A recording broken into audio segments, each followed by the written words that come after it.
The Jewel Thief, Like Stars on Earth et The Zookeeper. Les cinéastes indiens et leurs homologues chinois s'affairent à produire ces nouveaux films ensemble. Les créations devraient être prochainement diffusées devant public dans les cinémas asiatiques.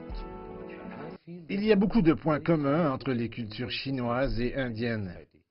Quand il s'agit de films indiens, Bollywood est le qualificatif le plus utilisé. Sorti en mai 1913, King Harish Chandra était le tout premier long métrage indien. Le film est souvent considéré comme le début de l'héritage cinématographique en Inde. Plus de 100 ans plus tard, Bollywood est devenu le deuxième plus important joueur international, tout juste derrière les États-Unis. En Inde, il y a beaucoup de scénaristes exceptionnels. En Asie occidentale, c'est l'Iran qui attire l'attention internationale grâce à ses films d'un réalisme impressionnant. Le chef-d'œuvre du réalisateur Majid Majidi, Les Petits Souliers, est devenu le premier film iranien à être nominé en tant que meilleur film en langue étrangère lors de la 71e cérémonie des Oscars en 1999. Depuis, les réalisateurs iraniens ont remporté 2 fois l'Oscar, pour The Salesman et A Separation, tous deux du réalisateur Asghar Farhadi. Avec un style documentaire et un commentaire narratif, ces œuvres démontrent le désir commun des êtres humains de mener une vie paisible et heureuse. L'Iran a une culture et une littérature très riches. Historiquement, de nombreux grands poètes sont nés en Iran. Tous ont profondément influencé les traditions iraniennes et les films font certainement partie de cette culture. Les films iraniens sont en train de s'ouvrir et le film que je réalise maintenant traite de sujets indiens.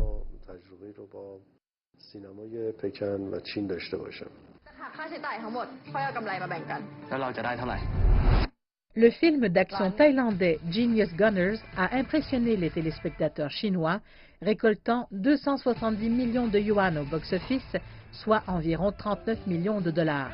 Ce qui a aidé le film à toucher le public, c'est de traiter de questions telles que les problèmes du système éducatif et l'écart entre riches et pauvres. Depuis le début du nouveau millénaire, l'évolution du cinéma en Asie a été rapide.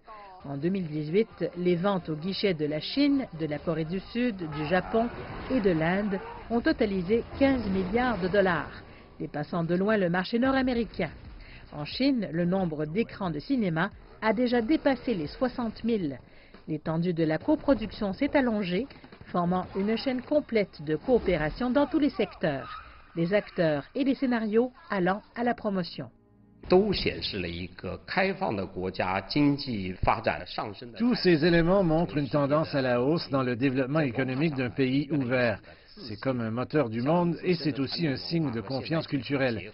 Nous combinons notre propre culture traditionnelle avec la technologie moderne. Je pense que cette tendance unique d'une plus grande coopération entre les pays asiatiques pourrait être susceptible d'affecter d'autres pays à travers le monde.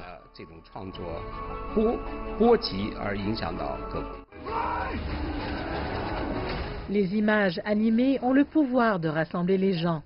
Et avec les cultures distinctes de toute l'Asie qui s'unissent pour façonner des civilisations fondées sur des valeurs communes, le grand écran continuera à jouer un rôle.